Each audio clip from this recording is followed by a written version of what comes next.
Welcome everybody to the Two Fish at the Table Poker Podcast. I'm one of your hosts, Legend Ben, one on Poker Stars. And I'm your other host, East Coast Samuel on Poker Stars. Welcome to this very, very special interview where we're going to be talking to Mr. Live Poker Guide himself, Andreas Wagner. We're very excited to have you on the show. Hello, thanks for having me. Yeah, so we stumbled upon Andreas Wagner thanks to the 2+2 forums online where he expressed he'd love to join us, talk about some cash game poker advice, his sort of poker background, what brought him to the poker world, and what drove him to become a poker YouTuber. So we were very excited because being poker YouTubers ourselves, it's very fun to interact with someone part of our wheelhouse here. So getting right into it, really. Looking up your background, you obviously are the author of the London Poker Guide to Where to Play, Who to Play With, When to Play, the Best Card Rooms in the Best City. You also had a infamous run in the 2019 main event. It's funny, we've actually interviewed a few people who have run pretty far in that main event as well. And you're also, and you said in your videos, an accomplished low stakes poker cash game player for the last decade or so. So I'm really curious, what got you into poker to begin with? Yeah, quite a few things to cover here then. I started about 20 years ago when I first played my first game of poker ever. That was at university with a few friends and people I didn't know, just in a college dorm. And I was an absolute fish, pretty much like everyone who starts. I mean, thinking back now, I would call pre-flop raises whenever I had one Broadway card, so something like Jack Deuce off or so. I would call with it because I have a Jack pretty much, so it's a pretty good hand, right? So yeah, this is how I started, and we played these little sit and goes. Where one time I finished second out of like maybe 8 or 9 times I played it, and then I never played poker again for many years. Then I downloaded it on my laptop and I played a bit, but again, I would just try to out aggro everyone in there, just playing those non-cash like play money games, and then I would close my laptop in a very frustrated way and not play again for another month or so. And then I started again about, what was it, about 9 or 10 years ago. A friend of mine asked me, don't you want to play? Because there are some good games around. I said, okay, yeah, I'll play. I played one game, but then I was a bit smarter. So I started reading up a little bit about it. Still didn't know much, but it was already enough to be kind of okay in the live poker setting. And yeah, then I just caught the bug and I was really interested in it. And yeah, never looked back. I really started studying then and took it a lot more seriously. Mm-hmm. What materials did you use to study from? Was it mainly books? Did you use ESPN documentaries or anything like that?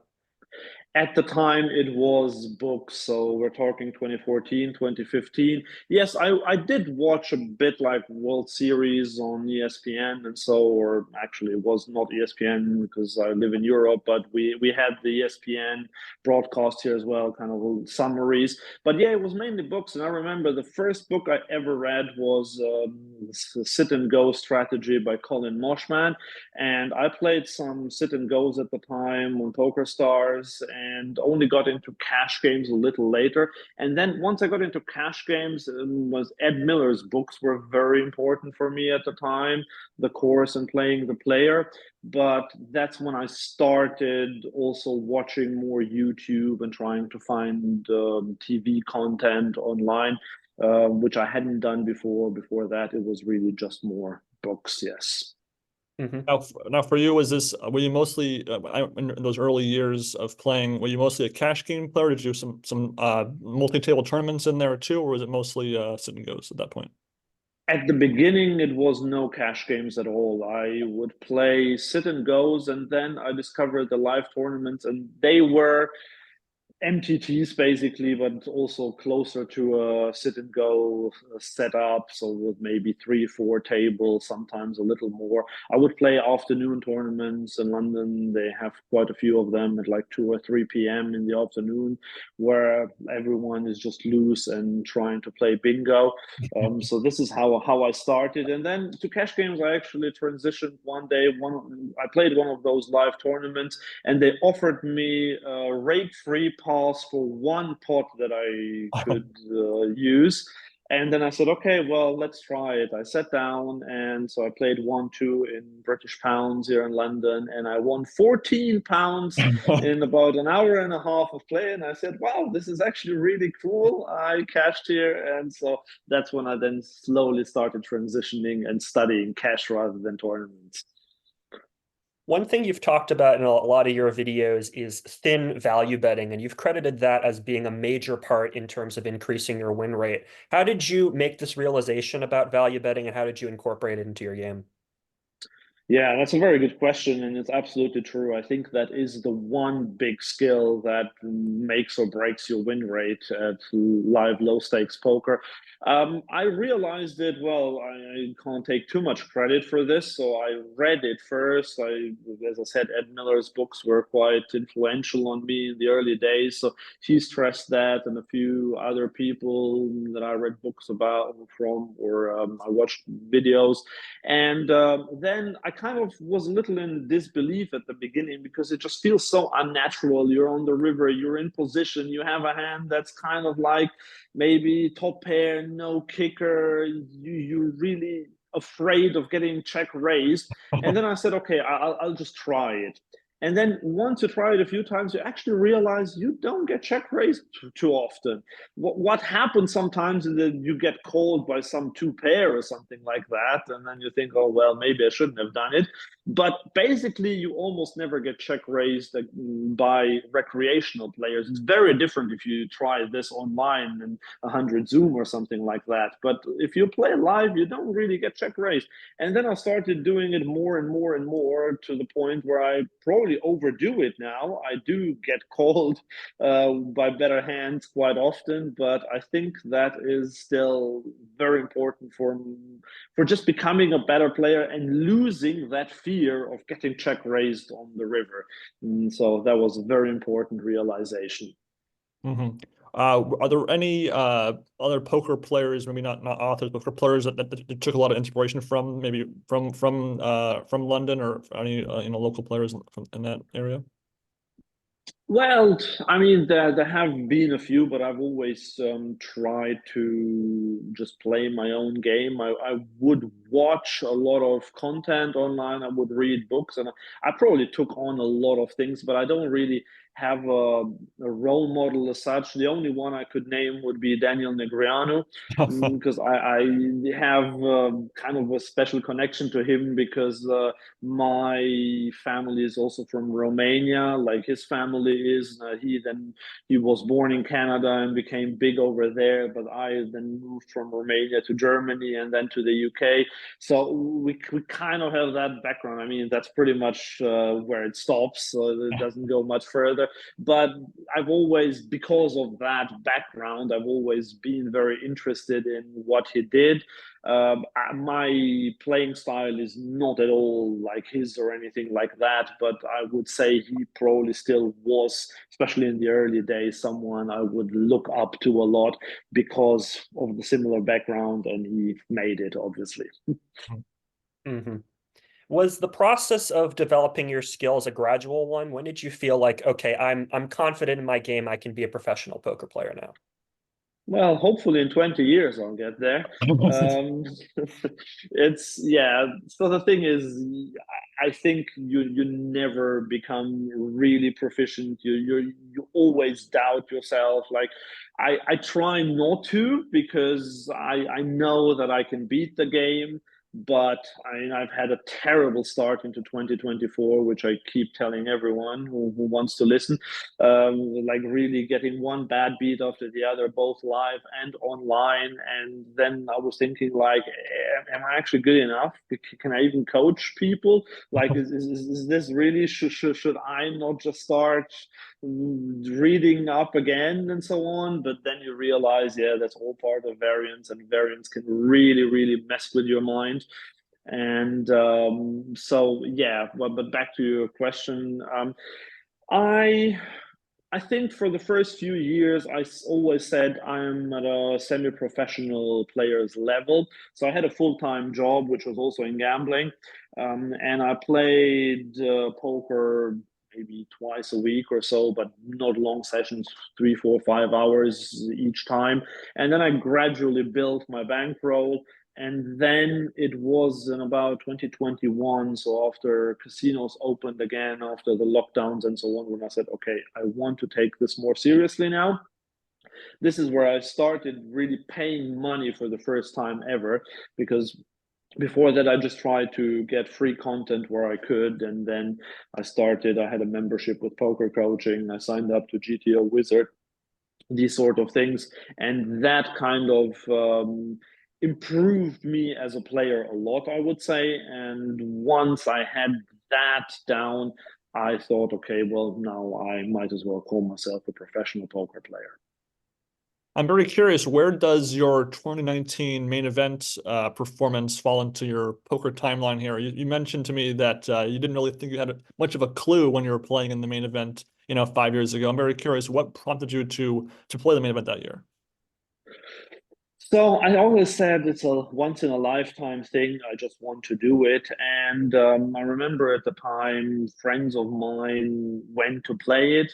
So I said, yeah, I'll do it now. I had recently got out of a long-term relationship, and I was free. I said, if I don't do it now, when will I do it? Because I mean, remember, I live in London. It's a 12-hour flight to Vegas. It's expensive. It's everything. But I said, I really want to do that.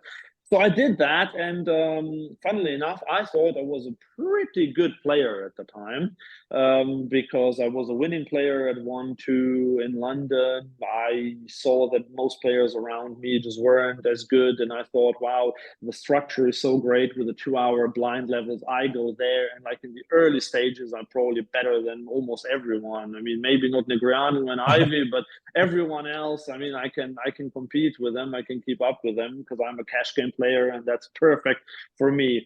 Well, and so I went there, and I did.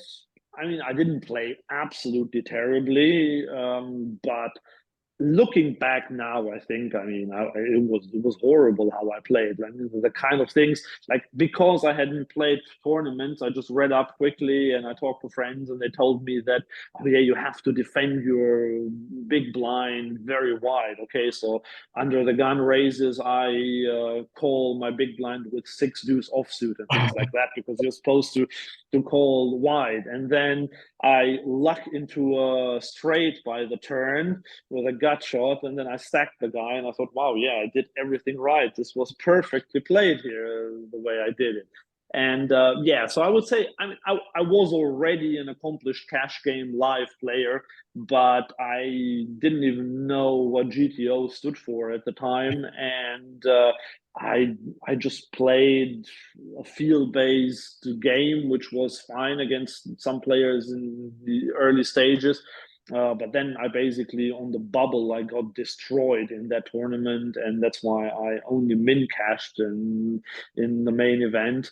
But I mean, still, it was one of the most exciting and best things I've ever done. So yeah, I don't know if it'll stay a once in a lifetime event. I'm kind of thinking of trying it again, and this time having more of a clue, but we shall see. What do you think is the biggest difference between playing poker in the United States and playing poker in Europe? So I would say that in Europe, and the thing is, like, Europe is, as you know, it's not just one country. There are a lot of different countries, and there are a lot of different types of games. So It's hard to say to compare Europe and the US, but in general, what I can say is London and US. I can make that comparison. And what I have found there is that the games in London are just tougher in general. So you can tell that people here have had access to online poker, like uninterrupted access all the years, and that just makes people better in general. But now there are still, I mean, don't get me wrong, there are still enough bad players around, and most regs are not amazing, but they're still better. So if I look at a 1-2 in London, the average 1-2 in London, I would say, is slightly harder than the average 2-5 in Vegas that I've played. So I sit down at 2-5 in Vegas and I think, wow, this feels really easy. I mean, I can play almost on autopilot here. And 1-2 in London is not like that, especially during the day. Nighttime, it's a bit different, but I tend to only play during the day. And you have really decent players there, let's put it this way. In Europe in general, it depends. There are places where it's much easier than in London, where the games are closer to the US. So I played with a place in Germany, for example. I played a 2-4-8 there with a 3-blind structure, and I had players who bought in for 3 or 4 grand, and they just basically shoved every hand, and they just didn't care, and so on. So these games do exist. You see them fairly rarely in London, I think, but in some other places they do exist. But yeah, I can't really say, because I would have to talk about each country individually to compare it.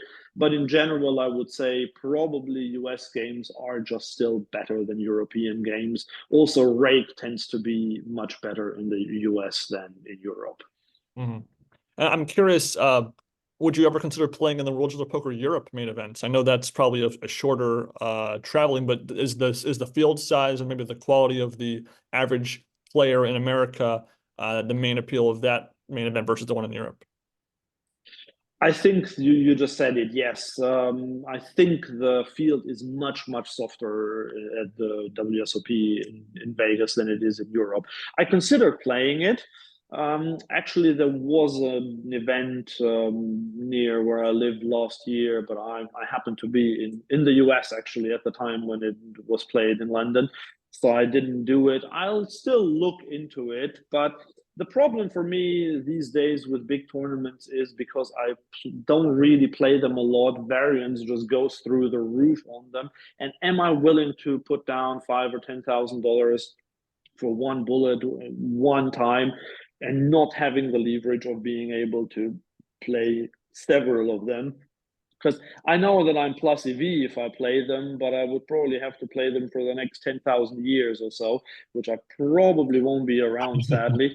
So that's why I tend not to play them too much, but I think like WSOP Europe, I might play some events there one day, but I think I would still prefer to play the real deal in Vegas if I ever want to do it again. Mm-hmm. What is your balance between playing cash games and tournaments and also playing live versus online? So tournaments I hardly play. I had a phase where I played more, but because I've specialized in studying cash gameplay, and it just fits my lifestyle much better because my wife works in a school, so she works Monday to Fridays during the day. I don't want to sacrifice my weekends and not even know when I will finish. So with cash games, I can just play whenever I want, and that's basically why I choose cash games. I do love tournaments, but I rarely play live tournaments. Online, I do play a lot of cash games online, but only small stakes, and I only do it for training purposes. So I play something like 25NL Zoom, firstly to create content for my YouTube channel, and secondly, just because that's where I can try GTO lines and where I then can analyze my hands and poker tracker and things like that, which I can't really do when I play live. But I don't play online poker to make money at all, like neither tournaments nor cash. I sometimes play tournaments like the Sunday Million. We have access access to it here, to the worldwide Sunday Million on PokerStars, which is like a really good tournament every Sunday evening. So I sometimes play that one. I actually haven't done for a few months now, but I just told my wife that I'll have to sneak in a few for the next few Sundays or so. So I will play those. But I really see myself mainly as a live player. And as I said, because of scheduling issues, mainly a cash game player. Mm-hmm. Do you have any advice for a live player that wants to play online? Don't. Honestly, if you are a live player, and even if you are a crusher live and you've never played online, you will struggle online. Like I was my win rate, and you can never really tell with win rates live because you just never have enough of a sample size. But at 1-2, I was making like 20 or 25 an hour. And then I thought, okay, well, I'll do well online, and I started with 10NL Zoom, and I mean, I managed to win there, but it was high variance and I barely won it. And then you win, like, even if it's 5 big blinds per 100 hands, I mean, the 10NL, that's not much. Then I started and I made it up to 100NL there. I didn't play Zoom, I played the normal games. They went okay, but again, I played against so much stronger opposition. And I mean, caveat being, if you find a really soft online site, then it might work out. But honestly, in 2024, if you have access to live poker, just play live poker. Like, there's no comparison how much easier it is, how much better it is for your mental health or anything. And the only reason why I ever play online is genuinely just for training purposes, to improve my fundamentals and my understanding of GTO. But to make a living, or even just to carve out some win rate online, is just so hard that I just wouldn't recommend it.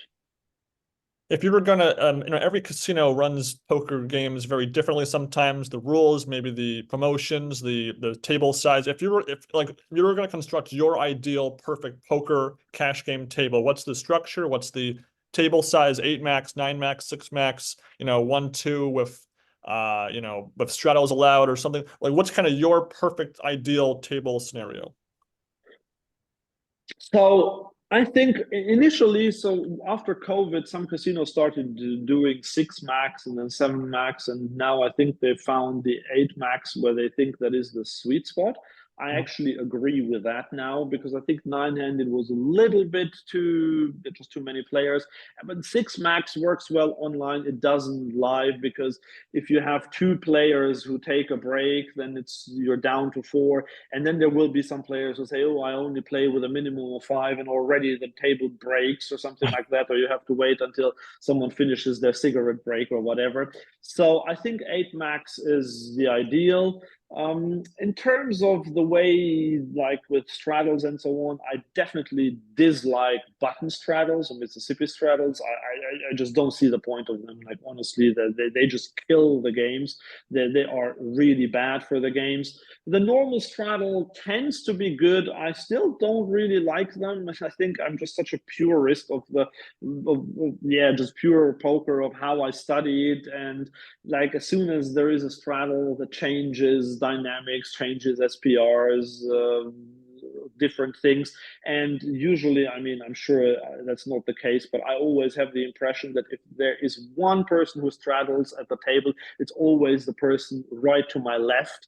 So that it's always on my big blind. It hardly ever happens on my button. It always happens on my big blind. And because I play a tight, aggressive style, that just doesn't help my game. So, I mean, probably if I could design a game that I would play, I would just mimic a bit of online play and just not have straddles. But I can understand. I mean, straddles are actually good for me. It's just because I'm just such a purist that I don't really like them. But in general, it's good if people straddle, obviously. Well, the rest, what I would do is, in terms of promotion, I would honestly get rid of promotions. Like, I've had this discussion when I wrote my book. I talked to the managers of every card room in London, and there are 5 of them, and like they all do some sort of promotions. And there is one poker room that doesn't take any extra rake for their promotion, so it's a house-funded promotion. That one I like best. However, I must say those games tend to be worse than the others, because they attract a lot more players like me who I don't really want to play against. Whereas if they have promotions, they do attract other types of people. Now, I do like playing a cash race, like 100 hours a month or so, and then getting into a tournament. But that, again, that attracts too many good players who have the time to grind every day.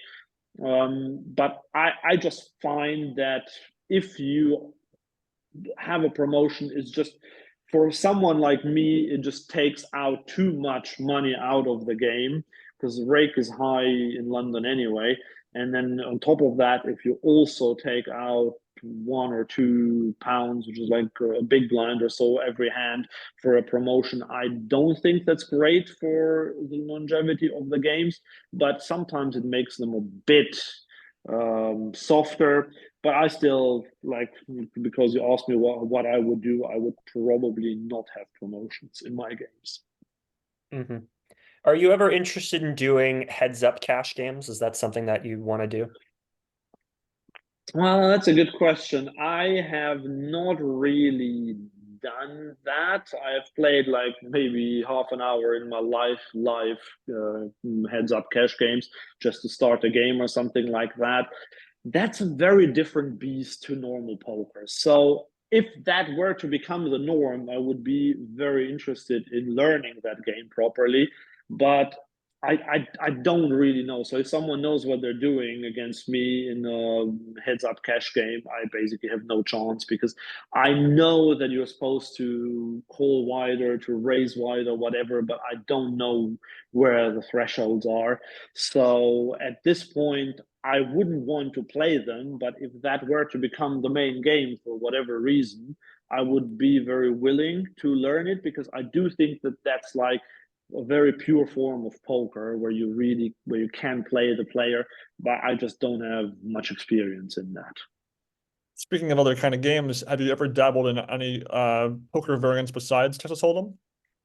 No, absolutely not. That is something that, again, if I do something, if I play a game, I want to be good at it. I don't want to be the fish in a game.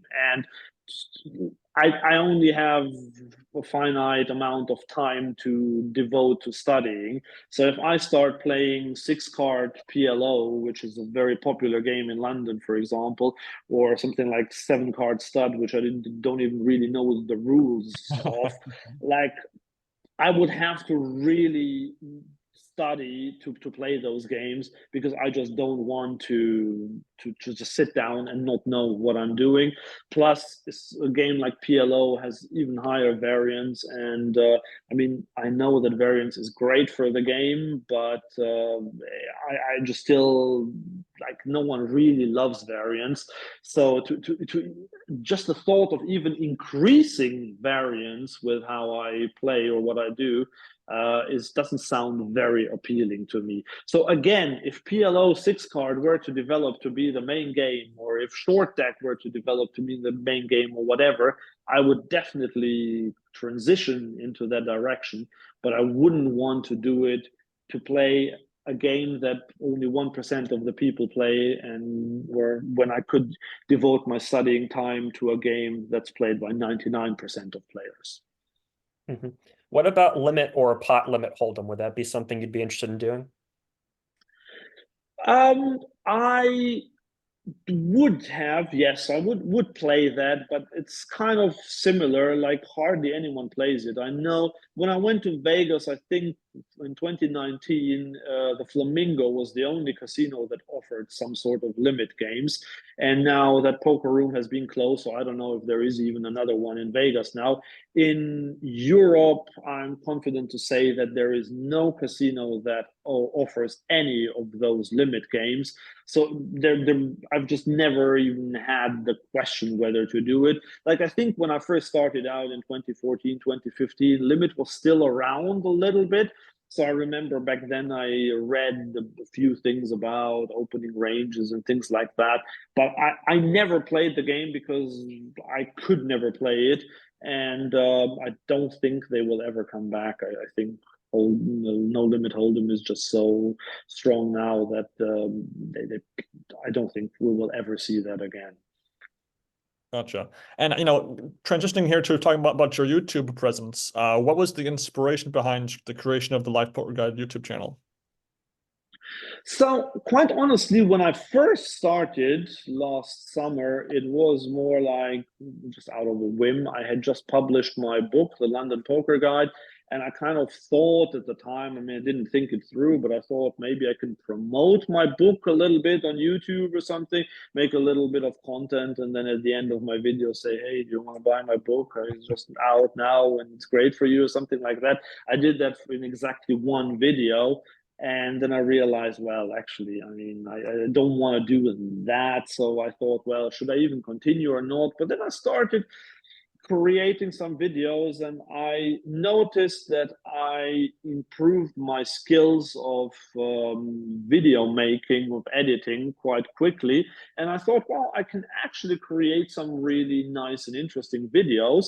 And also, I think that I have something to say because there are a lot of good content creators out there, no doubt, but they have their specific niches, and there wasn't anything around for my niche that caters to intermediate players. So what you have a lot on YouTube is either to beginners, so something like, is a full house better than a straight or not?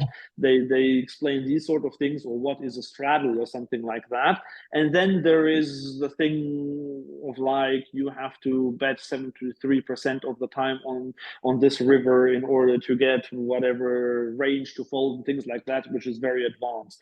And I think there are a lot of players out there who are not professionals, but still who want to get better at poker, who want to lose less, or who want to win a little, and especially live poker players.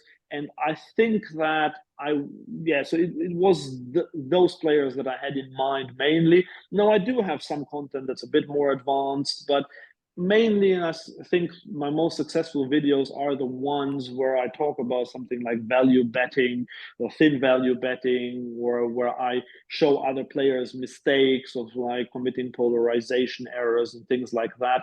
And once I noticed that was really something people wanted, that kind of motivated me to continue with it.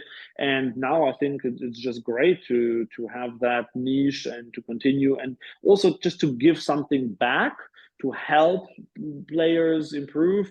I realize it's maybe not that great for my bottom line, but I think it is still good just to give something back and help players. It always feels good to help other human beings in whatever. So this is just my way of helping players. What is your process for making videos? That depends. It's actually a very good question. That depends. I have two approaches. So one is, and that's kind of how I started initially, I would just take notes of my live hands that I played, and I would do a little bit of a vlog. So that's the one approach that I have, where again, I just type in all my hands and then I narrate that a bit like an ESPN commentator, talking about my own mistakes and what I should have done better or what I did well and things like that. Then something similar that I've done that's been quite good is I just to look through poker forums, be it on Facebook or Reddit or 2+2 or something like that. And I try to find beginner hands there where players ask a question, well, could I have gotten away from this hand or something like that? And then I will do create a video out of those hands. And now my other approaches, but that's a lot more time consuming, but those tend to be my better videos, when I really think about a concept, a phenomenon, something like how to play well pre-flop, or what's the biggest mistake that someone makes, and then I try to find several hands that illustrate that mistake, and then I have to film myself talking through that for like 20 or 25 minutes. But the editing for these kind of videos just goes through the roof. I did one this morning and this afternoon now, and I've basically spent all day just editing one video that's 13 minutes and 55 seconds. So that is the other approach, but I do enjoy those because they are the most fulfilling, actually. Probably my favorite video that I've watched of yours had to be the craziest fold you've ever seen, where the guy folded the queen high, a straight when he had queen deuce, and he said his kicker was no good. That was a great great kind of punchline to that video. That was really my favorite one.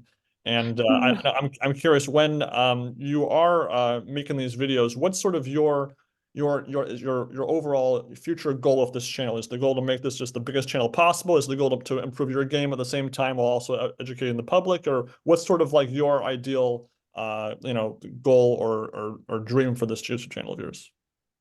Yeah, so a little bit of everything. Now, I don't think that my channel will ever be the most successful one. I know there are players that have, or creators, I should rather say, that have 1 million subscribers or 100,000. I mean, I'm very far from that, and I don't think I will ever get to that, but that is not my aim either. I mean, it would be great if it were to happen, but that's not my aim. My aim is, yeah, what you said, like, on the one hand, helping other players improve.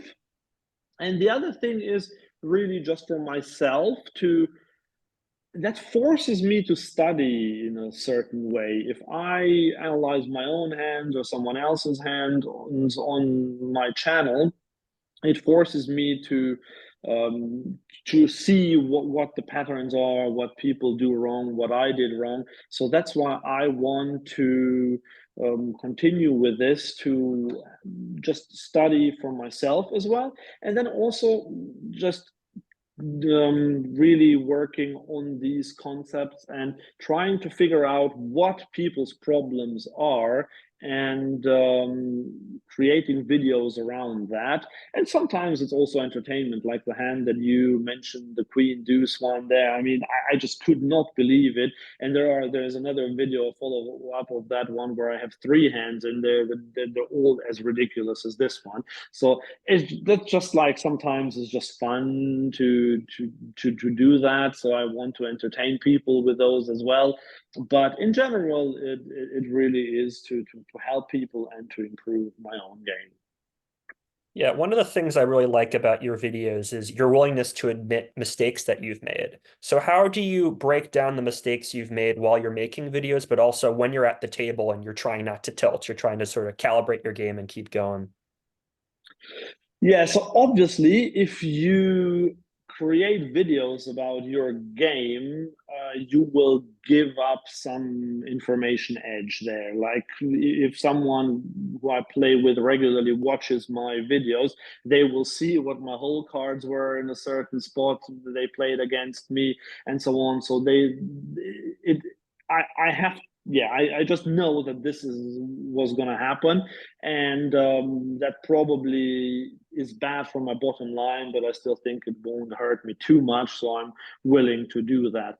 I definitely admit my mistakes, and the thing is, like with poker, like that's the thing. Sometimes there will be comments saying, well, you don't even beat the games, you're so bad, you make mistakes left and right. And the thing about poker is a game of mistakes. Like that's the very frustrating thing. You can never be better than 0 at poker in a certain sense. So 0 would be if you played perfect poker. that would not actually win you any money as such, because if someone else plays perfect poker, you wouldn't win any money. And that's what GTO does. So every deviation from that is a deviation to the minus, which means you make a mistake. And I make a million mistakes and someone else makes maybe 1,000,005 mistakes, and that's my edge then, that I make slightly fewer mistakes than someone else. So everyone makes mistakes, and the whole point is to try to just minimize the mistakes, or the amount, not only the amount, but also the severeness of the mistakes. So finding mistakes in my game is definitely not a problem. I find them in almost every hand that I play. Admitting them because I know this is the case is absolutely okay as well.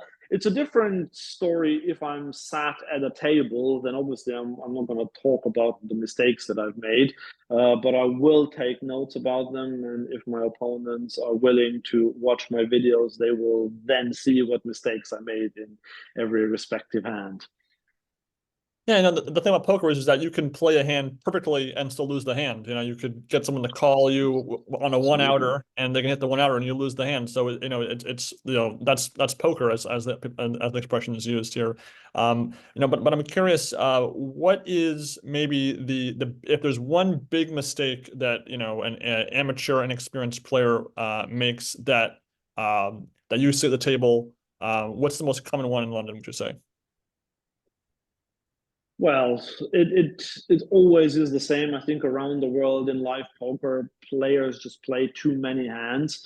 So they, whether they, I mean, it's an even bigger mistake if they limp a big wide range, but it doesn't almost doesn't matter whether they limp or whether they raise or whether they call. The matter of the fact is that players play way too many hands, which means that they get to the flop with way too many hands, and then also to the turn and so on. They have very wide ranges. They don't really know where they are. If you just limp 90% of your range, you just don't know where you stand, especially if it's a multi-way pot or something like that. So being way too loose is definitely the number one mistake I would say almost everyone makes, and that includes regs. Like players who are actually winning players, they tend to be too loose. Now, if you're a real crusher at these games, you can get away with playing too many hands, but most players actually lose a bit of their win rate by playing too many hands, because they also, same as the recreationals, they get bored in live poker, not enough hands playing, everything moves very slowly, so they just play too many hands, and that comes to the detriment of these players. But it's actually great for the games, it's great for the casinos, because otherwise we just wouldn't have a game probably if this mistake didn't happen. So maybe I shouldn't say it too loudly, but yeah, that definitely is the case. Like, I mean, if everyone played just 20% tighter than they play now, they would have better win rates, and that's true for everyone except for the biggest nits. Mm-hmm. So how do you choose the right hand types then?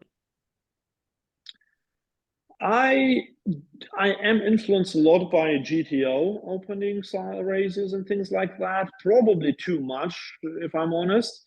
But I think there is a reason why that, like, why GTO is like the best system that you could play in theory. I'm not saying that you should play GTO in live poker, but that is the benchmark. So I do start with that benchmark.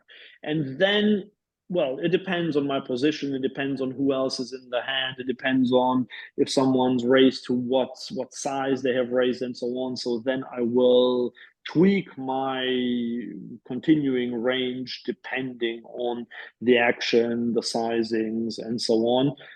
But I always start with GTO first. Mhm. You know, I've only played, you know, low stakes cash games a handful of times in my, you know, last couple of years.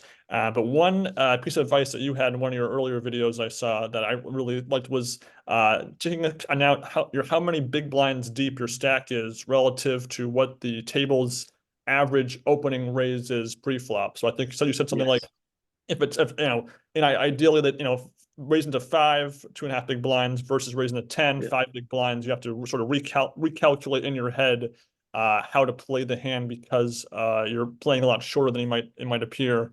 That one piece of advice really kind of, you know, touched, you know, hit my head and really made sense to me, because you know, it really connected the dots. You know, when you're coming up with sort of, you know, great insights into poker, what's the again? Do you ever feel the need to hold back these details because, you know, it's good for your game, or, you know, is it sometimes too tantalizing to not share?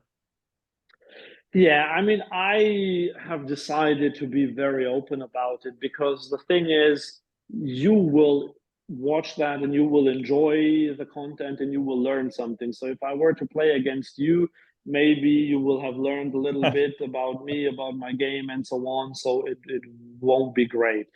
But the thing is, the players I play against, the majority of them at least, will not care about watching videos and improving their poker. So I think, yes, of course, I give away something, but I don't want to hold back because I want to help players who are actually where I was maybe 3 or 4 or 7 years ago.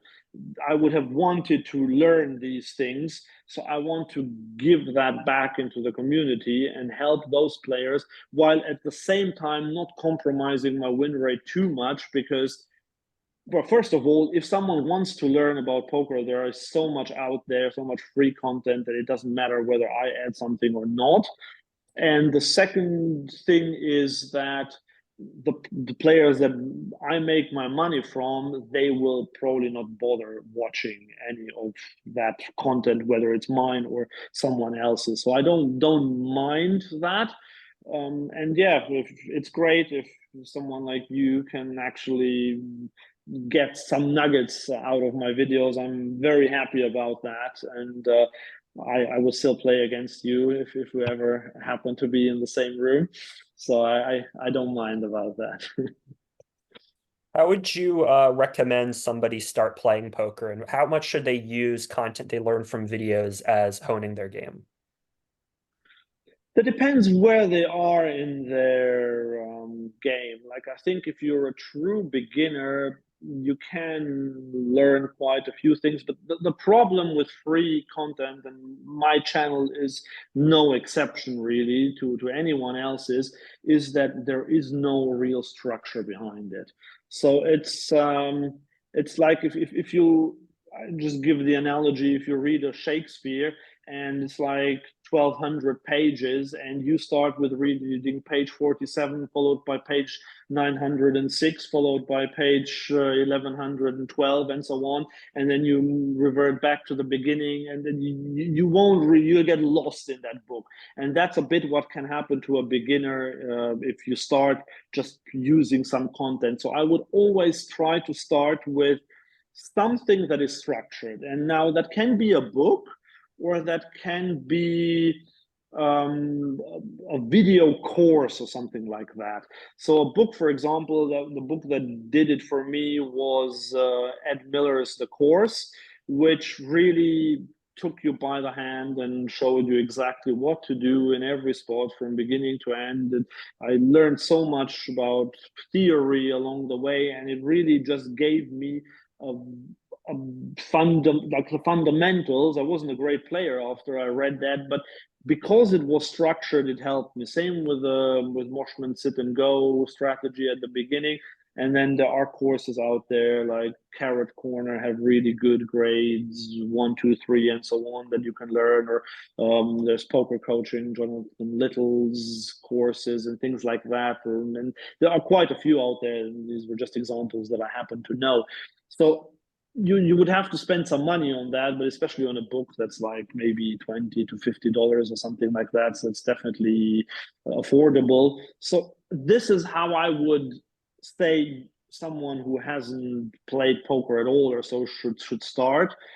And then once you pass that, then you can enhance your game by watching videos, either like mine, or there are a lot of other players, content creators out there where you can learn more about it. But as I said, you need to have those fundamentals in first, that structure, before you just go and watch whatever content you can find for free. I'm curious, as far as differences in sort of culture between America and London even. Did the movie Rounders have any, influence on poker players in London, or is that more of an American thing? It definitely did. Now, I watched Rounders much later than when it came out. I didn't hear about it when it first appeared or so. So I don't know how old is it, like 20, 25 years or something like that. Now, I watched it maybe in 2015 or something like that, but I still hear a lot of references at the poker table. So, like a lot of local players here or Europeans or whoever, they will talk about Rounders. They will reference the hands there and the mistakes or whatever. So it definitely is a cultural phenomenon in Europe as well. Definitely, yes. How do you feel poker media in terms of YouTube channels or documentaries about the game? How do you feel has it evolved over the years? It has, well, there are two types of things. Like YouTube, there is the part of the community I'm a member of that is very like educational. And then there is the part that is more for entertainment. And I think the entertainment bit has got, well, actually both have evolved, both have improved. But the entertainment bit has sadly, I think definitely in Europe, but I think also a bit in the US, it has moved a lot behind the paywall. So you used to have a lot more shows that were just on linear television, cable, satellite, and so on. I remember, like in the UK, 20 years ago, they had like a weekly series that was watched by hundreds of thousands of people in the middle of the night and things like that. And I think similar in the US. Now you have to have a Poker Go subscription or something like that, usually to watch it. And I think what this has created is you have more coverage in total, but it's only for people who actively decide to subscribe, to pay money for it, and to watch it. And the casual players don't really stumble upon poker content that easily anymore, I would say. And that's on YouTube. Yeah, I mean, if you search for it, you will obviously find it. But like in the UK, I'm confident to say that there is not a single minute a year of poker in television to watch. Like there's absolutely nothing. In the US, I mean, I know ESPN has the WSOP, but I don't think there is much more that you can watch for free on just normal cable television or anything like that in the US either. In other countries, like I know in Germany where I grew up, they have WSOP highlights at like 1 a.m. on a random Tuesday night. Now, for example, for the WSOP from last year or something like that, there just isn't a lot. And that's a bit of a shame because I think a lot of people started in the 2000s watching Chris Moneymaker and so on, watching these shows on ESPN and the likes. And I just think that's not really the case anymore. And so that's a bit of a shame, but I guess that's the case with everything. If you look around everything, like in America, even a bit less, I think you're like NFL and NBA and so on, you can still watch a lot of that on normal television. But in Europe, for example, if you want to watch the English Premier League and soccer, you have to pay for it. And that's the case in every country. It's disappeared behind the paywall. So I guess that's just the way things go in general. You mentioned earlier that you primarily play online poker on PokerStars. Is that an intentional choice? Did you dabble in other poker applications like GG Poker, or maybe in the earlier one of the other options years ago? Or has it kind of always been the same PokerStars for you? For me, it's been mainly PokerStars, but I wouldn't necessarily say it's intentional. The thing is, that was just the first one I opened that account many years ago, and I've stuck to it. I used to play on 888, but then I couldn't find my password anymore, and I had run out of funds anyway, so I just left that one. And now I'm actually determined to change to go to GG in poker, because I've just heard a lot of good things, even though the rake is high there, but I've heard that the player pool is much softer. But for me, the thing is, as I said, my main focus when I play online is to train. And for that, PokerStars is really good because it has a tough field. And that's what I want. And I don't mind if I get stacked for $25 there. It's just like, even if I lose, it's not an issue, because that's part of my training budget. So that's why I've stuck to PokerStars. But I think in due course, I do want to transition to GG Poker and see what everyone talks about. Mm-hmm. What do you think needs to happen for there to be another boom in poker? Do you think that another boom in poker is even possible? Well, I think, funnily enough, I think we do have a little bit of a boom again now after COVID, definitely. Like, certainly in terms of live poker, I think online poker is kind of dead, and I don't think online poker will really come back either. Like, I I know that it's getting easier for American players to play than it has been over the last 15 years or so. However, I still think that's just not enough to create a new boom, just because the game has evolved so much. And like back then, like 20 years ago, there were a handful of really, really, really good players, and then there were a few more like decent players. But now you have so many really, really good players in every country you go, like whether it's US or Lithuania or something like that, you will have a lot of good players, and they just take out way too much money out of the system. And then if you add the rake to that, it's just recreational players just don't have as much fun playing online poker anymore. This is why live poker has actually had a boom. And again, I think everywhere in America and in Europe, online live poker has had a boom since the pandemic. So that's really something very positive that I've experienced. And you tend to have newer players who have just learned the rules or something like that, and they still play. So yes, I would call that a boom, but it is a much smaller boom than there was before.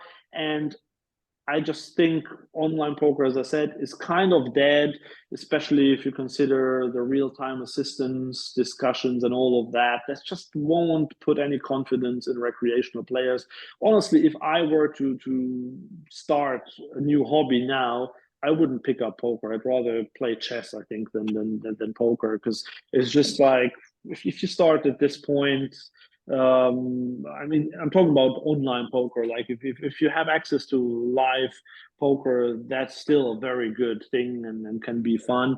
But yeah, online poker, the only way, and even that's a very big question mark behind it, if countries like China or so, some big Asian countries, if they were to embrace poker, that might cause a little boom.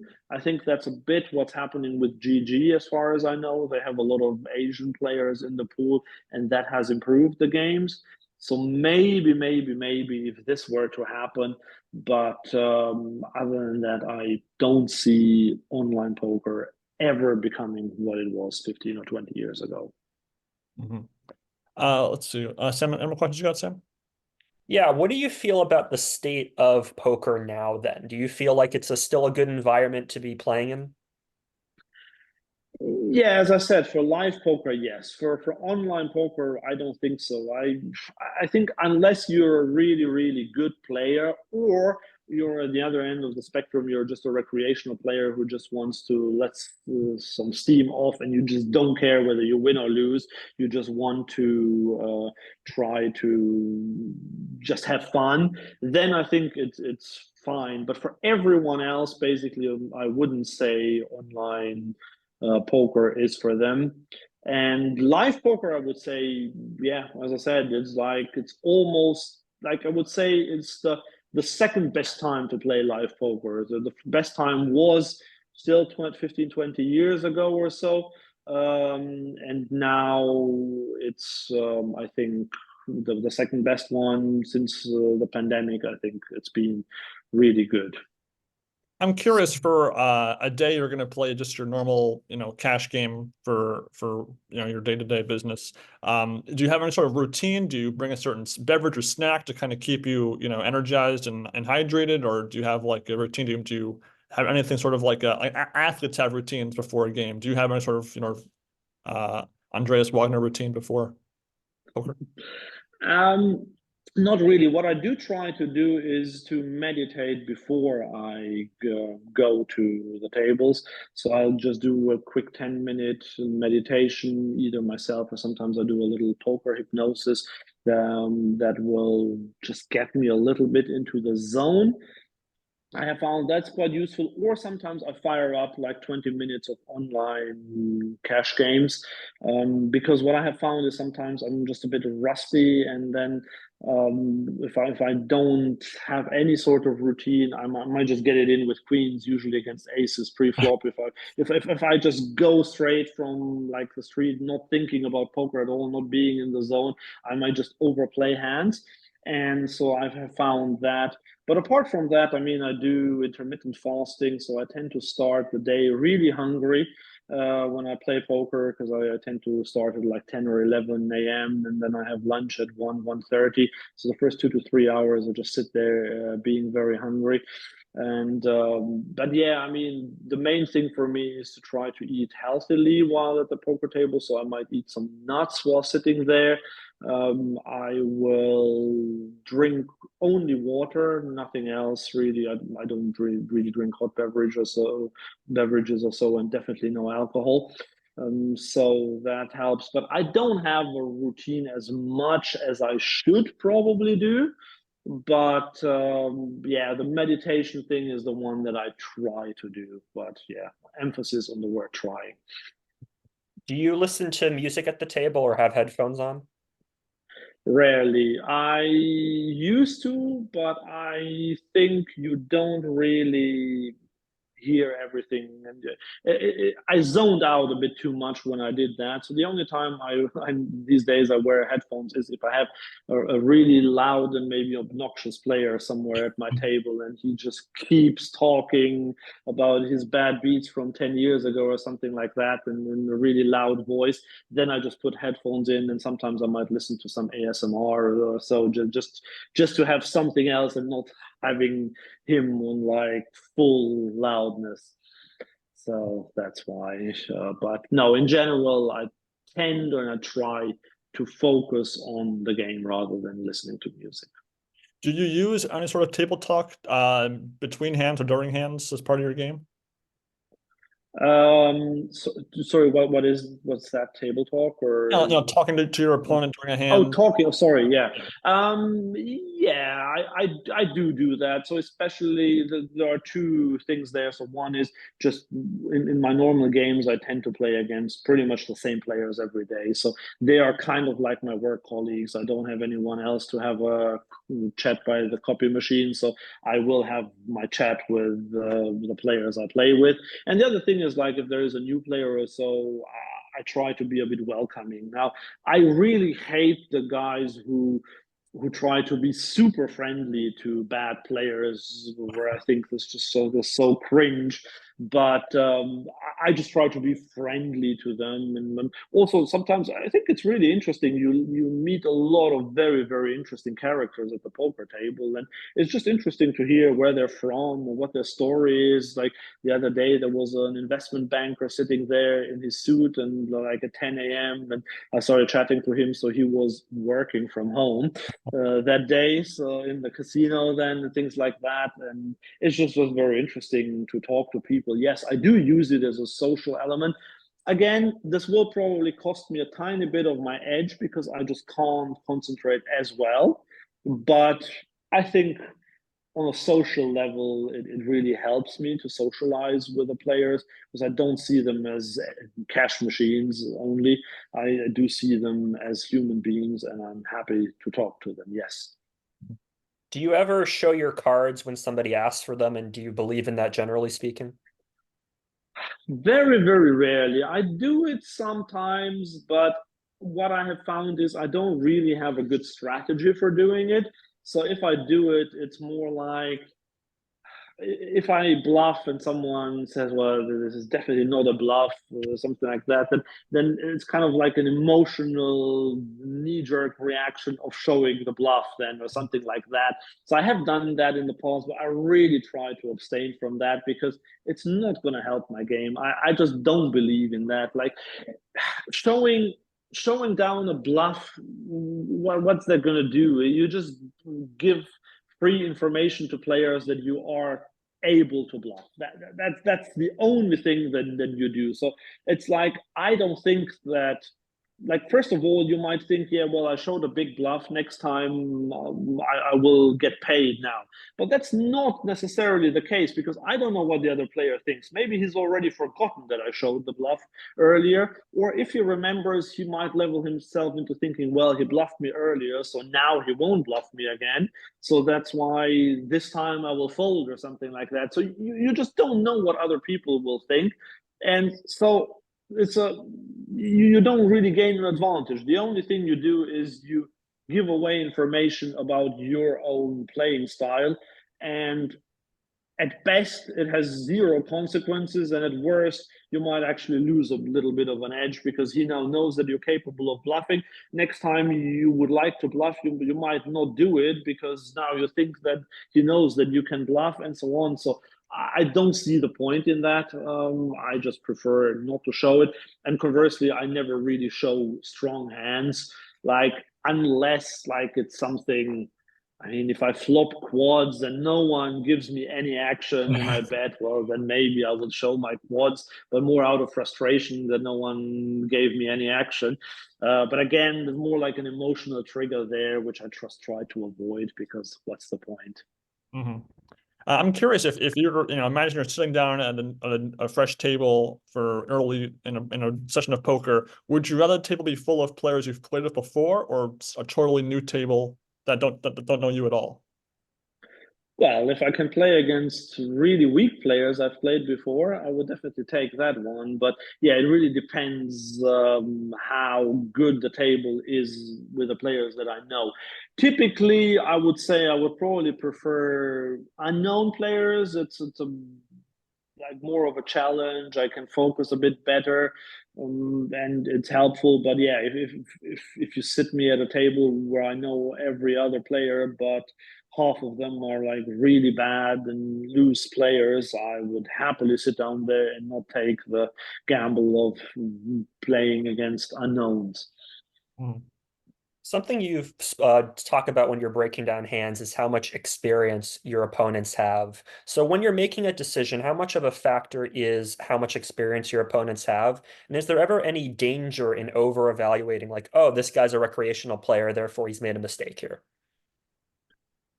Yeah, I do always consider it. I think it's one of the most important things that you can ask yourself, whether you ask it properly or you just know it subconsciously.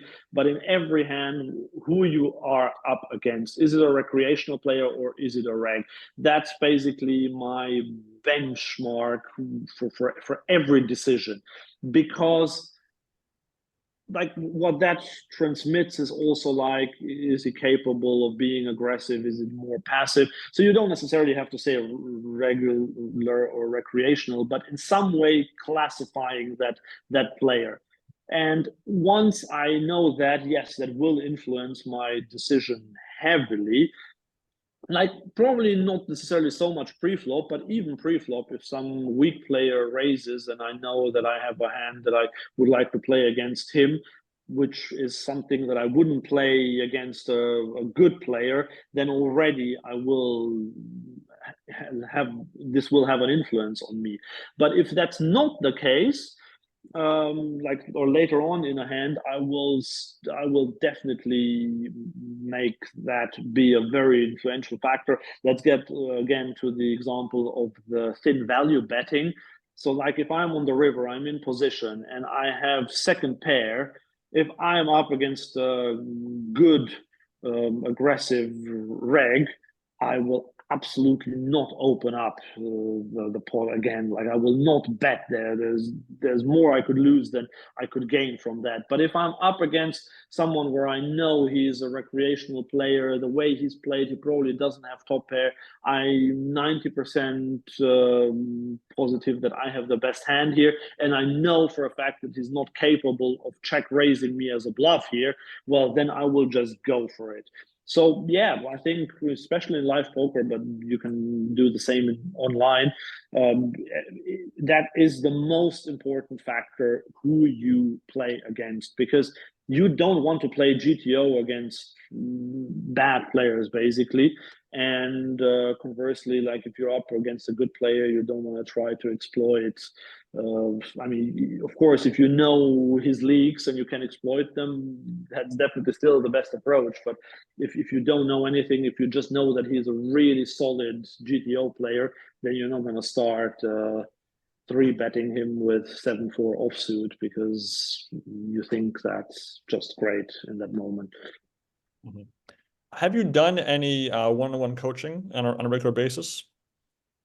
You mean me as the coachee or as the Yes. coach? Yeah, well, I The guess coachee. either side of it, really. Yeah.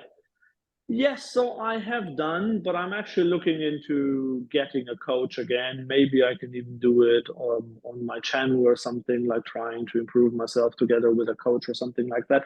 I have had one-off lessons with Matt Affleck, for example. You know him probably, and Pete Clark from Carrot Corner, and some other more local guys. So I have had that, but I've never had a really structured long-term coach like that. And at the other end, I've just started, like I have had my first few clients as coach, so where I teach players who are fairly new to the game and they would like to try to become winning players at 10 NL or 25 NL or something like that. I've not coached any live player yet, which would also be something very interesting there. But yeah, so I'm trying to get into that a little bit on the side, and definitely my game does need some improvement from someone who is a really good player at a higher level. So yeah, I'm looking into that as we speak, basically.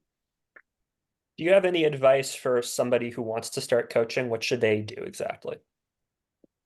Well, first of all, they need to be really good at the game. Now, they don't have to be crushers. Like you don't need to be like a great, like a World Series player with the analogy of baseball now if you want to coach Little League or something like that. So but even if you coach Little League, you have to know to be good at baseball, you have to know the fundamentals, and that's the same with poker. So you definitely have to have a certain skill level.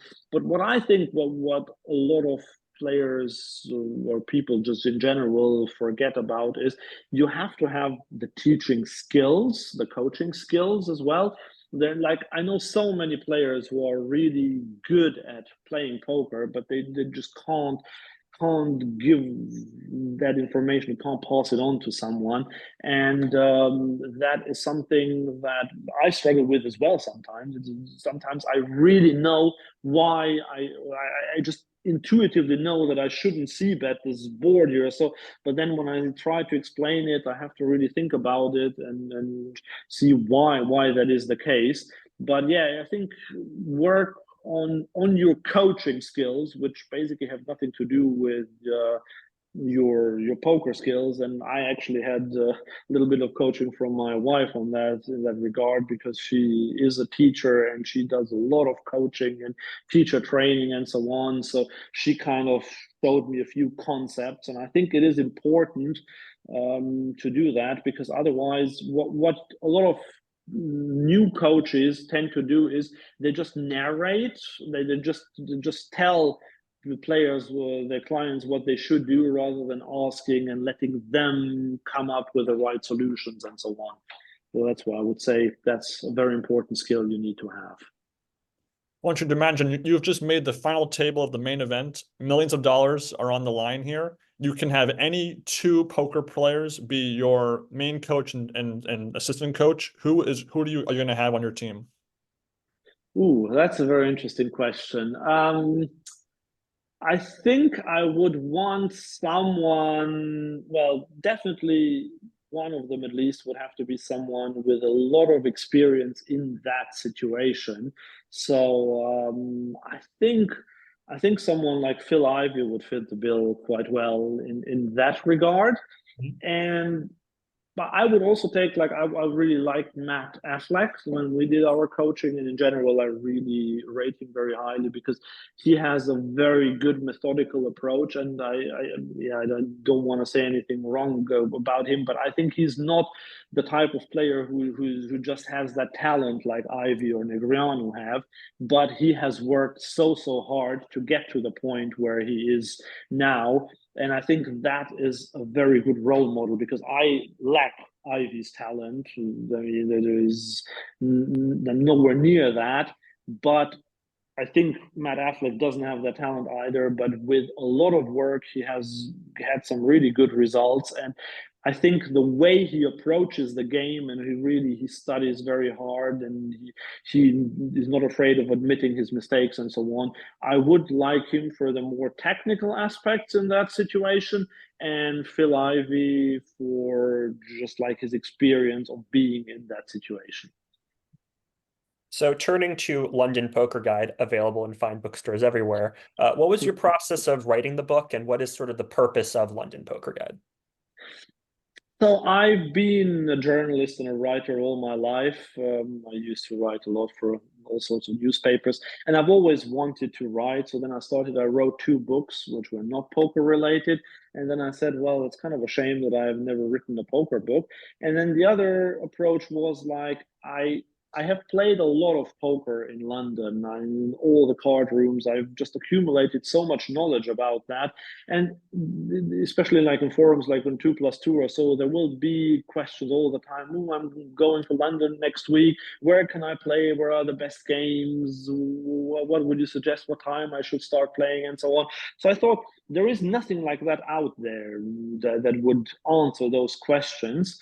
So why not just write a book that's dedicated to the poker scene in London? And I realize that the market is not massive for that, but I never wrote it to make money with it or anything. I wrote it purely as a passion project because I really wanted to do that. And it has given me a much better insight than I even had before because I interviewed all the card room managers in London, and it was really cool to sit down with each of them for an hour or two and just ask them all the questions that I wanted to know and finding out why one promotion is rated higher than another one and why they stopped doing a certain promotion, or what's going to happen with rake, or how much rake do they make per hour per table and so on. So all these questions that have always interested me, I found the answers by writing it. So that was just amazing. And the product was that now I have this book that now everyone can get these answers. Mm-hmm. Do you have any plans for a future book? Yes, kind of. I'm thinking I would like to write another poker book that is possibly targeted to a more global audience. But I will have to see. Like at the moment, my YouTube channel is taking up all my time, so I don't really have the time to write another book. But I am thinking about either writing something like the live poker guide, which would be just about poker rooms in the whole world. But that will be quite research intense. So I don't know if I can really pull that one off. And alternatively, maybe one day some strategy book. But yeah, I'm not there at the moment. So I would have to see what the future brings.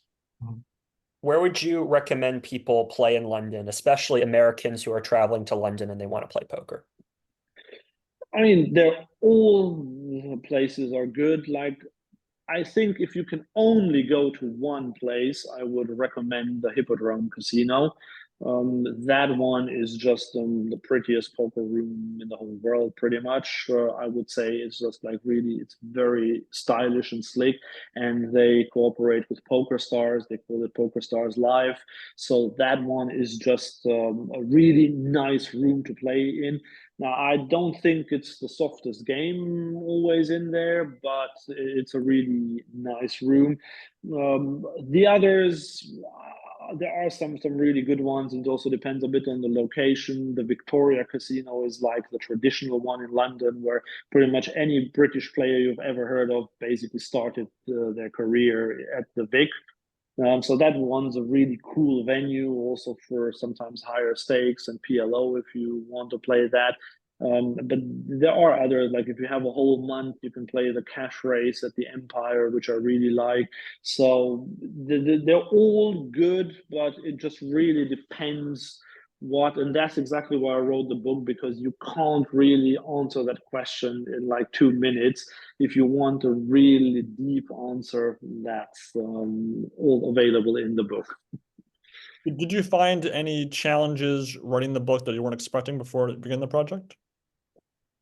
Yeah, well, yes, the challenge was I thought that most people, like especially casino executives or managers, would be very happy to talk to me and have their views expressed, but that wasn't quite the case. Like some of them, it was very difficult to sit down with them. Then sometimes it was their back rooms, like some marketing or so, that objected to something they had said or so. So it was a bit trickier to deal with the casinos and the respective people than I would have expected it. But apart from that, it was actually really easy to write because it was something that was so close to my heart that it was just easy to write. Mm-hmm. What should beginners be looking for in card rooms and casinos?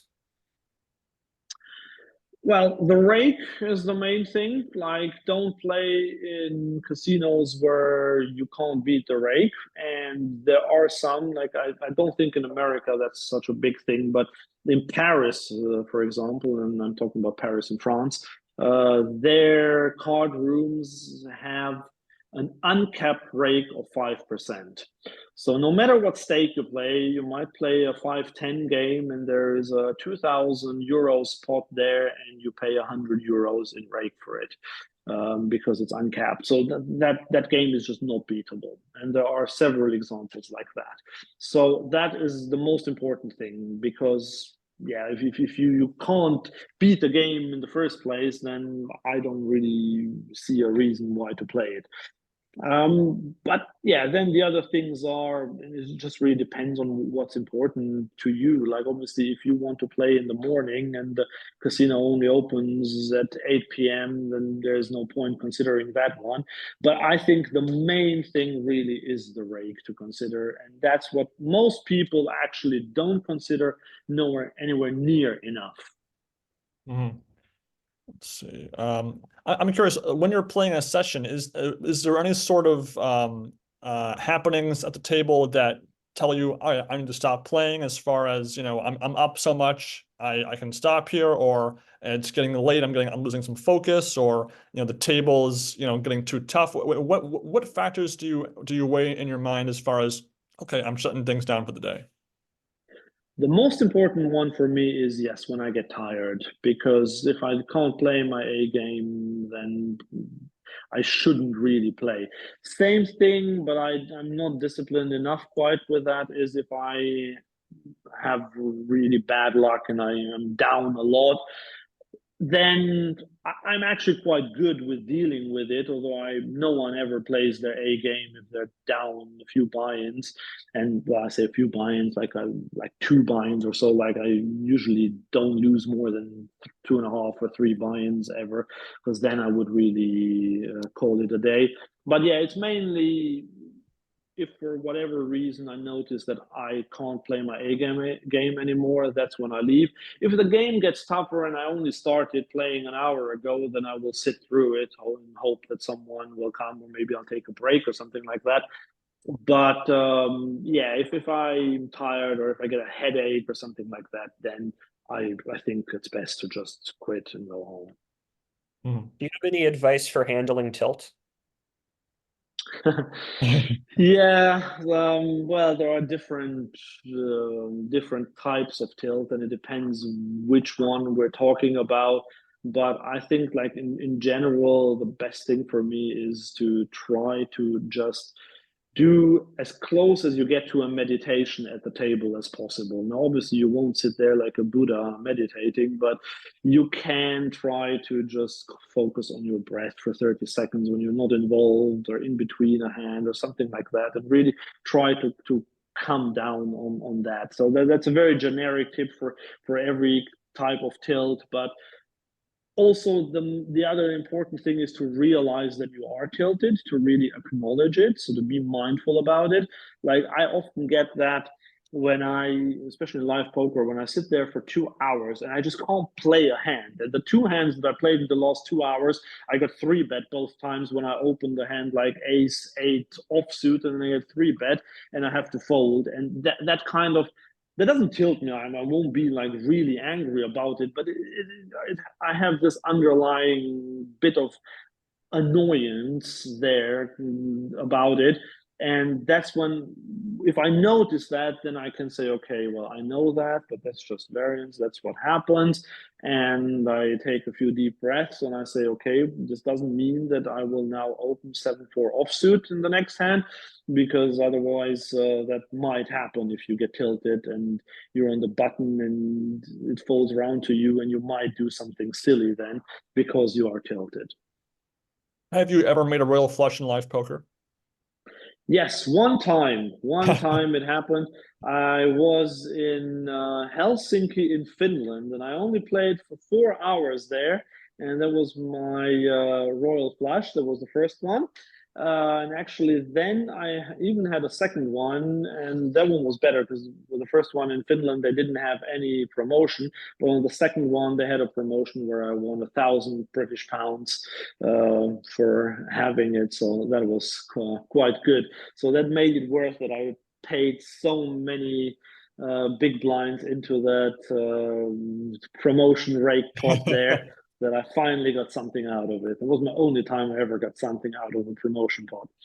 Wow. So you talk a lot about pre-flop action in your videos, and it seems to be this thing where if you make a mistake pre-flop, it tends to compound on itself over time. So how do you cut your losses and fold aces pre-flop? Yeah, it's a good one. Well, you might sometimes might have to do that if you're in a satellite or so on the bubble in a tournament. Yeah. Obviously, in cash games, you never do that. But yeah, you just have to play really solid ranges, and that's exactly why I'm saying I will not deviate too much from GTO, because that means you make a mistake just by default. That is a mistake.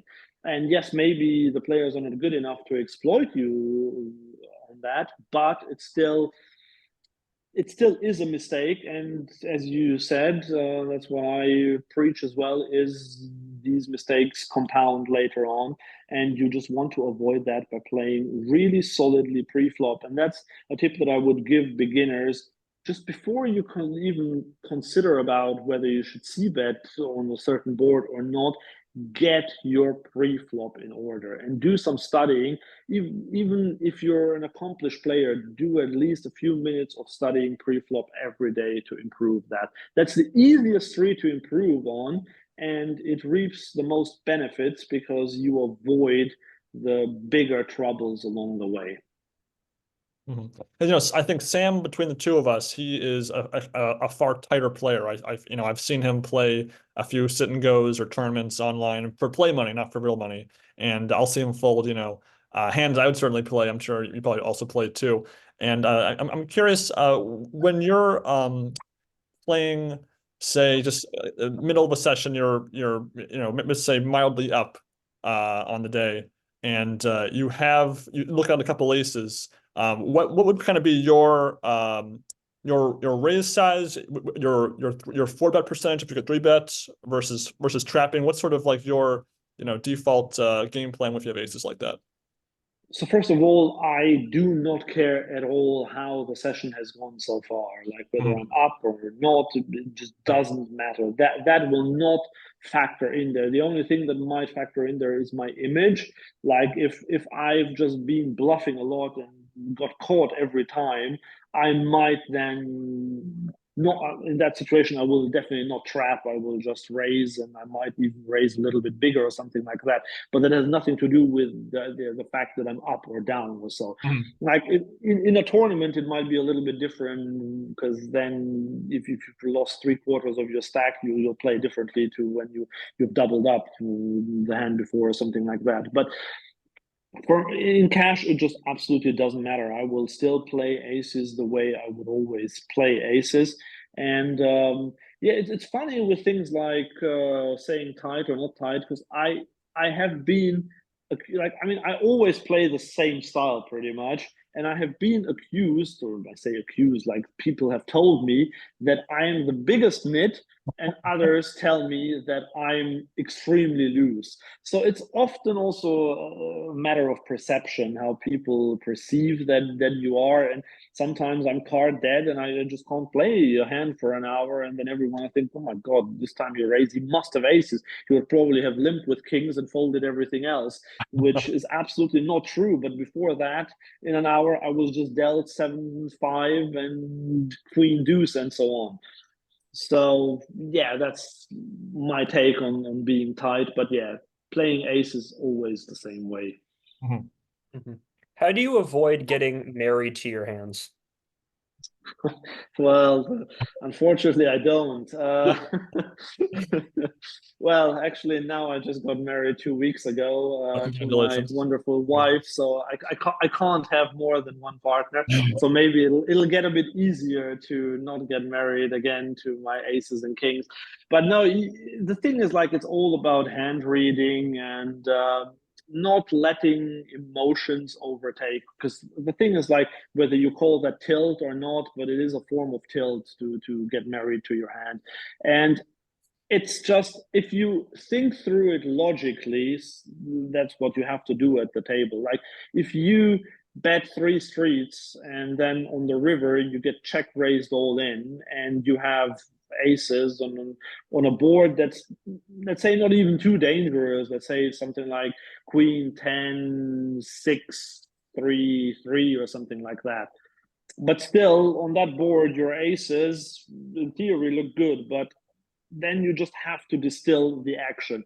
And you have to realize that all you have is a bluff catcher in that moment. You won't do that with jacks or something like that, or a queen that which is top pair in that situation. And then you go through, and I have a video on that topic about how to bluff catch properly, and I have a 3-step system going through there.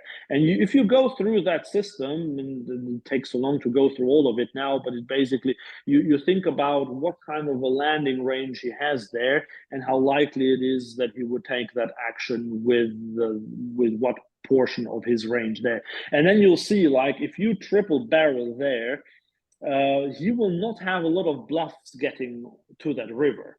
So if he doesn't have that many bluffs and he just check raised you all in, you just have to let go of your aces. It's just, there is just, most likely you are not good there.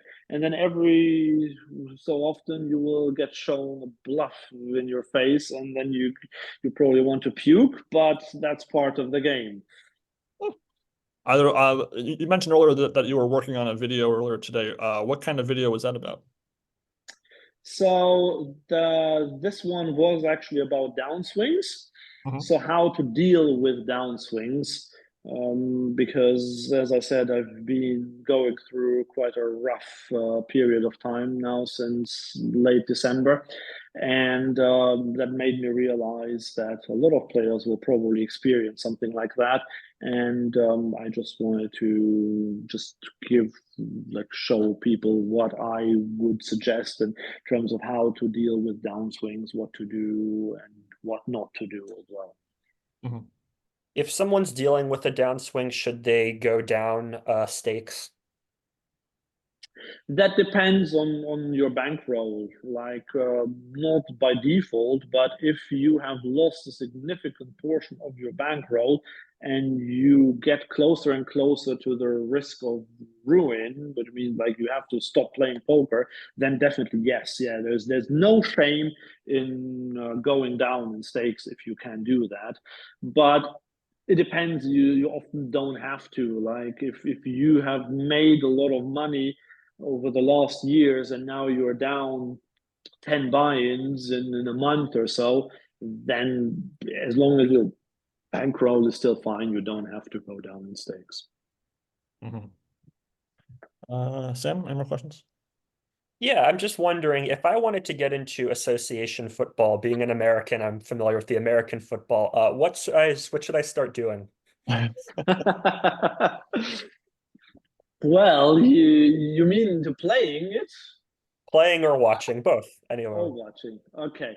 Well, I mean, the watching is much easier than playing, at least for a certain level. Like, I mean, if you wanted to take it up, I'm sure you have some leagues there or something like some recreational things that you can play. But I think I don't know how old you are, but I would just guess that to become a professional soccer player, it might be a little bit too late.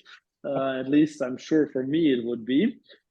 But yeah, in terms of watching, I mean, it is a great sport, and I'm happy to see that America is catching on much more. I remember the World Cup in 1994 that was in America, and people weren't too interested at the time. And now the next World Cup is coming to the US again in 2 years' time. So I'm really excited about that one, and I think that might help. Just promote the sport even more. Although I must say I love the NBA and I also follow a little bit of NFL, so I do enjoy American sports. I also lived in the US for a year, a long time ago, when I went to high school there. But yeah, I'm glad to see that. So I think for you, that would be a great opportunity to just maybe immerse yourself in that World Cup, and you'll probably love it so much that you'll try to find the next club or summer league or whatever close by to play it after that. Besides like sports, your family, and poker, do you have any other big passions in your life? Well, there's not much time for a lot of other things. Like writing, obviously, is one of my passions that I've had. At the moment, I could say video making, but that's all kind of part of the same thing. Like yeah, poker as well. But yeah, I think really poker and family and football, I mean, soccer for you guys is what I would call my passions. You mentioned that you wrote 2 other books. What are those books about? So the first one was about addictions. So it has a little bit of poker in it, actually, because it's about, well, small scale addiction. So I didn't talk about like cocaine addiction or something like that, but like your daily things like cigarettes or fast food or pornography or something like that, and what that does to your brain and what you can do to get away from those things. So yeah, that was the first one that I wrote in 2020, and then in 2021 I wrote a book which is actually only available in German, which I have planning to translate into English now as well. That was about how to live your life as a man in these times where it's becoming increasingly more difficult in times of Me Too and so on. Not that that's a bad development, but a lot of men just struggle to find their way in this society that is different to what it used to be. Yeah, that's a bit more along the lines of Jordan Peterson, if you know him or so. So like in that sort of thing, and that was something that I was commissioned to do by a German publisher, which is why it's not available in English yet, at least. And yeah, then the third one was the poker book. Are there any organizations, charities, people you want to plug in this? This is really your free shot to whatever you want. Well, I would just like to thank the poker community and everyone who has done something good in the poker community. And if you say about charities, there is not like a single charity that I would like to mention, but I think because we are in the field of poker and we know that it is gambling and we know what gambling can do to people. I have seen it, I've heard a lot about that. I know how detrimental an addiction of any sort can be, especially gambling, because you get the financial ruin with that, which you might not get with some other addictions. So there are charities out there that take care of people who have problems with gambling, and I am very thankful to what those people do and what those charities do. And I couldn't name them now, but I know they do exist, and that's wonderful. And I'm also grateful that I haven't had to use any of them, but I'm very, very happy that they do exist. And I can only encourage everyone who has any problems with gambling addiction or any other addiction for that matter to try to seek help. And of course, we should plug the London Poker Guide, which, as I mentioned, is available in fine bookstores everywhere. Has a average 5-star rating on Amazon right now. It's gotten positive reviews from quite a few outlets, so please make sure to go buy it. Seems like a good book. Well, thank you very much. And again, thank you so much for giving us your time for this interview. It was great talking with you, hearing about some great poker analysis and background stories. And wish you the best of luck with your YouTube channel. I'll be still watching. And I'm looking forward to more crazy Queen Deuce stories in the future.